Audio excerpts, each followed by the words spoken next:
또 하나 동아일보 보도에 따르면 이제 이런 겁니다. 아까 2019년 1월, 4월 사이에는 500만 달러가 스마트팜 북한 조성 비용으로 건너갔고 북한에 그 이후에 2019년 11월에 300만 달러, 우리 돈 한 42억 정도가 북한으로 추가로 건네지는 거 아니겠습니까?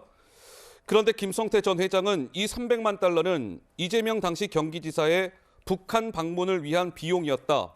이렇게 검찰에 진술하고 있는 것으로 알려지고 있죠. 자, 이재명 대표의 방북비 이 300만 달러가 북한에 어떻게 전달됐는지 그 디테일한 과정이 동아일보 보도에 나왔습니다. 한번 보시죠. 11월 말에서 12월 중순 사이에 쌍방울 임직원 40명이 동원이 돼서 300만 달러가 이제 밀반출이 됩니다. 김모 씨라고 쌍방울의 재경총괄본부장 금고지기로 알려져 있는 사람이 지금 잡혔어요. 근데 태국에 있습니다.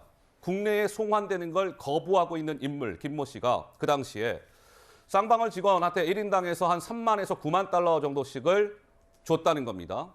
그리고 나서 쌍방울 임직원 40명이 그 돈을 받아 들고 중국으로 가는 거예요. 화장품 케이스, 책 사이에 돈 같은 걸 끼워가지고 중국 선양으로 출국합니다. 그러면 중국 선양에 딱 도착하면 그 당시에 쌍방울의 부회장, 박모 부회장이 대기하고 있었던 것이죠. 중국 선양에서. 그래서 그 돈을 받아가지고 자금을 수거해서 북한 인사에게 한 호텔에서 전했다. 이게 동아일보 보도의 핵심입니다. 전평론가 어떻습니까? 이 과정 또한 굉장히 좀 구체적입니다. 예, 구체적일 수밖에 없겠죠. 예. 왜냐하면 쌍방울 차원에서 북한 측에 돈을 건넸다면 김성태 회장이 그것을 잘 알고 있을 거라고 봅니다. 일단 북한 고위 측에게 돈을 줬냐는 KBS 인터뷰에서 본인도 인정을 했던 것이고요. 또 처벌받을 수 있다는 부분에 대해서도 책임을 져야 한다면 책임을 져야 한다는 발언을 한 적이 예. 있습니다. 다만 그 과정에서 쌍방울 직원들이 어느 정도 관여했는지에 대해서는 개인적 얘기라고 선을 그었는데 아마 본인이 이제 기업의 책임자였기 때문에 그런 발언을 한 것으로 추측이 되고요. 제가 강조하고 싶은 것은 쌍방울의 김성태 전 회장이 북한에 돈을 줬냐는 제가 말씀드렸듯이 이미 인정을 한 것입니다. 그런데 뭔가 여기서 정치적으로 이득이 되어 있고 경기도 대신 대납을 했다라는 주장은 좀 타당성이 떨어진다고 제가 보는 이유는 각 지자체별로 이런 사업을 세우면 반드시 예산을 세우게 되어 있고요.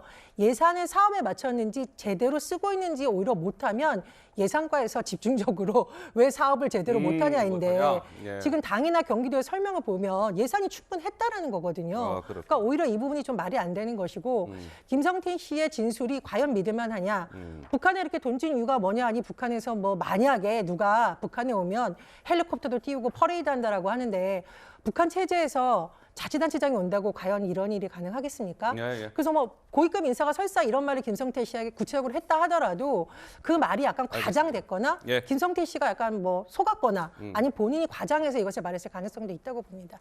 제가 이제 두 가지만 반박하면요. 자꾸 이게 그 쌍방울 개인 기업의 문제로 가는데 이화영 이분이 부지사입니다. 부지사가 이게 법인카드까지 쓰면서 수시로 이게 쌍방울하고 접촉하고 만나고 북한도 만나고 이게 다 노는데 이게 어떻게 이재명 측하고 무관합니까? 그럼 이게 이화영 부지사도 이게 그냥 뭐 측근이 아닙니까? 그건 말이 안 되잖아요. 부지사면 거의 분신 아닙니까? 그다음에 두 번째 예산 이야기를 하는데요. 예를 들어 이게 북한이 정치인 방북할 때 공짜로 해주는 나라입니까? 옛날에도 이게 다 대가 DJ 옛날부터 이게 다 대가 의혹이 너가 송금으로 구속된 사람 많잖아요. 극단적인 선택하신 현대그룹에도 있고 저는 충분히 북한에서 돈을 요구할 수 있는데 이걸 이게 경기도 예산으로 이재명 지사가 북한 가니까 경기도 예산으로 줄 수 있습니까? 예. 이런 뒷돈을 못 주잖아요. 그다음에 스마트팜도 마찬가지예요. 경기도 의회에 통과돼야 됩니다. 근데 의회는 야당이 많아요. 그럼 이게 그게 예산이 통과 안 되니까 대납한 거 아닙니까? 저는 자꾸 이게 예산이 충분하다는 거는 전혀 말이 안 된다 이렇게 봅니다. 근데 구자영 차장께 질문을 드릴게요. 조금 전 그래픽을 좀 다시 한번 좀 보여주셔야 될 것 같아요. 이게 좀 의미를 더하는 건 또 이런 측면도 있는 것 같습니다. 김성태 회장이 수사 초기에는 뭐라고 얘기했습니까?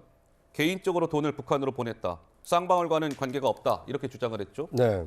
근데 지금 이 동아일보 보도에 따르면 쌍방울이 어떻게 된 겁니까? 쌍방울 임직원이 조직적으로 북한에 돈을 보내는 과정에 동원된 정황이 구체적으로 동아일보 보도에 따르면 이렇게 드러난 거 아니겠습니까? 네. 그러면 김성태 전황의 수사 초기의 발언과 이 보도 내용은 180도 완전 다른 내용인데 이 부분은 우리가 어떻게 해석해야 되는 겁니까? 그러니까 이제 본인의 주장대로 정말 사재를 털어서 임직원을 동원해서 북측에 전달을 한 것인지 예. 아니면 회사 돈을 저렇게 나눠서 이 북측에 전달을 한 것인지 만약 회사 돈을 저렇게 외화 민발출을 했다라면 일단 배임과 횡령 혐의가 아하. 엄중하게 처벌이 불가피하고요. 뭐 외환 그 밀반출에 따른 그 외환관리법 위반은 뭐 지금 명백하게 사실로 좀 드러나고 있는 것 같습니다. 문제는 김성태라는 그 쌍방울 회장이 자신의 어떤 개인의 이익을 위해서 저렇게 막대한 돈을 북한에 줬느냐, 아니면 자신이 이끌고 있는 회사의 이익을 위해서 저렇게 막대한 돈을 그 공식적인 통로가 아닌 다른 비공식적인 예. 통로로 북한에 줬느냐, 아니면 아니면 이재명 당시 경기도지사라고 하는 그런 정치인과 뭔가 공모를 해서 이재명 지사에게도 도움이 되고 자신이 몸담고 있는 기업에게도 도움이 될 목적으로 저렇게 막대한 돈을 이 부정한 방법으로 북한에 전달했느냐. 이거에 따라서 이 유무죄가 크게 갈릴 것으로 보입니다. 예. 지금까지 많은 것이 이제 정황만 드러나 있고 사실상 김성태 회장이 왜 어떤 의도를 가지고 저렇게 했는지는 드러나 있지 않은데요. 그런데 이화영 평화부지사라는 매개체가 있기 때문에 이것은 이재명 경기도지사와 김성태 쌍방울 회장을 잇는 가교가 이화영 평화부지사고, 이 평화라는 말 속에는 이재명 지사의 어떤 정치적 성장을 위해서 한반도 평화의 성과를 내려고 했던 거 아니냐. 예. 이제 이런 뉘앙스가 지금 담겨 있기 때문에 김성태 회장이 돈을 건넨 이유가 이재명 지사와 무관하지 않다. 이제 이런 의심을 사고 있는 것입니다. 자, 그러면 이제 이런 것 같습니다. 이런 여러 가지 논란과 관련해서 2019년에 이제 총 800만 달러가 북한에 건네졌다는 거 아니겠습니까? 800만 달러면 우리 돈 한 100억 정도가 되는데, 민주당의 입장은 이런 입장인 것 같습니다. 2019년이면 남북 관계가 좋았다가 다시 경색되던 시점이다. 왜? 2019년 2월이었던가요? 북미 하노이 회담이 결렬이 되면서 2019년에는 남북 관계가 좋지 않았는데 이재명 대표가 북한을 방문하기 위해서 북한에 돈을 주고 하는 게 가능했겠느냐? 이런 논리인 것 같습니다. 실제로 한민수 대변인 그제 이렇게 얘기했습니다. 한번 들어보시죠. 당시 국제 정세를 고려하면 검찰 주장은 한마디로 황당무계한 소설입니다. 김 전 회장이 이재명 도지사의 방북 비용을 지불했다는 것도 허무맹랑한 소리입니다. 2월 하노이 북미회담 결렬 이후 2019년 하반기는 남북 관계가 경색되고 있었습니다. 대한민국 정부, 미국 정부마저 북측과 대화를 진전할 수 없던 경색된 상황에서 경기도지사가 방북을 한다는 게 말이 됩니까? 자, 저렇게 얘기를 했는데 지금 한 또 보도에 따르면, 보도명을 정확하게 말씀을 드리는 게 좋겠네요. TV조선 보도에 따르면 이재명 도지사의 방북 추진을 위해서 북한 관광 또는 기업 고찰단과 같이 방북한다. 그러니까 경기도에서 이런 비공개 보고서를 2019년 5월에 만들었다는 거죠. 2019년 1월, 4월에서 이제 500만 달러가 갔는데 그 이후에 이런 경기도의 비공개 보고서가 만들어졌다는 겁니다. 하노이 회담 결렬 이후에 남북 협력 사업은 민간 분야까지도 단절된 상황이었으나 북측과의 협상은 긍정적으로 이루어졌다라는 내용도 저 비공개 보고서에 담겼다는 것이죠. 그리고 더 나아가서 SBS 보도에 따르면 저렇게 해서 2019년 5월에서 11월까지 북한을 수신자로 하는 모두 5건의 문건이 북한에 전달이 됐다. 경기도에서 발신한. 근데 그 5건의 문건에는 이재명 대표의 북한 방문을 협조해 주십사 하는 내용이 담겼다라는 겁니다. 그래서 박수성님, 지금 민주당의 저 주장과 이러한 공문들의 내용이 또 조금 약간 배치되는 거 아니냐 이런 지적도 있던데 우리 박수성님은 어떻게 그렇지 보세요? 않습니다. 예. 어떤 남북 관계가 교착 상태에 빠졌다 하더라도 아까 제가 설명드렸듯이 지방자치단체는 숨통을 트기 위해서 어느 단체나 다 노력을 합니다. 각자의 비전을 가지고. 자, 그 전에 2018년부터 경기도가 스마트팜 사업을 가지고 어떤 쌍방울이 매개가 됐는지 안 됐는지는 모르겠습니다. 북한과 관계를 해오고 있잖아요. 중간에 막혔어요. 그렇다 하더라도 지방자치단체는 이 해오던 사업을 성공시키기 위해 또 상황의 변화가 어떻게 될지 모르니까요. 그렇게 노력을 계속 해나가는 과정입니다. 그런 과정에 저런 공문을 지속적으로 보낼 필요가 있지요.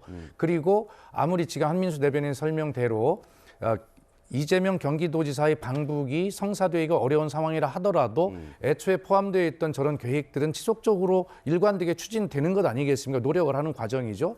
지금 발견됐다 그런 저 공문이 바로 이재명 지사의 방북이 뭐 어떻게 기획이 됐다라고 하는 증거가 저는 절대 될 수가 없는 것이고요. 될 수 없다. 저건 예. 일상적인 경기도 지방자치단체의 사업을 상황이 안 좋다 하더라도 언젠가를 대비해서 지속적으로 추진하는 그런 노력의 과정의 일환 중에 있는 것이다. 이렇게 설명을 드리는 것입니다. 그래서 근데 일각에서는 서정옥 변호사님, 민주당은 어쨌든 방북 추진을 부인을 했지만 어쨌든 저 비공개 보고서라든지 이런 문건을 통해서 확인된 거 아니냐라는 반론도 있던데 서정옥 변호사 의견은 어떠신지요?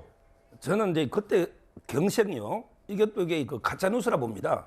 왜냐하면 이게 그 하노이 노딜이 있어서 2월 달에요.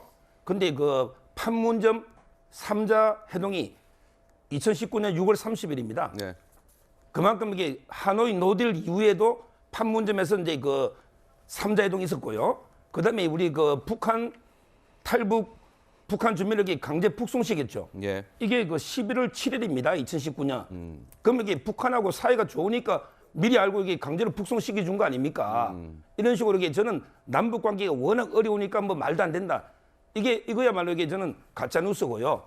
그리고 이제 또 황당무계한 소설이라고 계속 하는데 지금 보십시오. 이재명 측근의 극단적인 선택과 구속된 사람 보십시오. 자, 구속만 봐도 이게 김용, 정진상, 이화영. 유동규, 뭐 이게 이화영, 김성태 이게 소설을 썼는데 판사가 영장을 발부해 줍니까? 아니 검찰이 황당무계한 소설을 썼는데 사법부에서 이게 영장을 모든 측근을 다 구속했습니다. 이게 말이 됩니까? 자, 그다음에 극단적 선택한 분도 유한기 씨, 김문기 씨, 그다음에 고 이병철 씨, 그리고 이게 그 배모 씨, 예. 그 우리 법인카드, 예. 거기 내연 남편, 지금 이게 몇 명입니까? 아니 황당무계한 소설의 극단적 선택이 왜 이렇게 많이 나옵니까? 따라서는 법원에서 다 영장이나 이런 게 모든 걸 봤을 때는 소설이 아니고 예. 이거는 이게 실제 다큐다 알겠습니다. 이래 봅니다. 법원 뭐 영장은 발부가 됐지만 그렇다고 해서 이게 뭐 재판부에서 또 최종적으로 확정된 건 아니니까 저희가 그 과정까지는 좀 지켜봐야 될 것 같고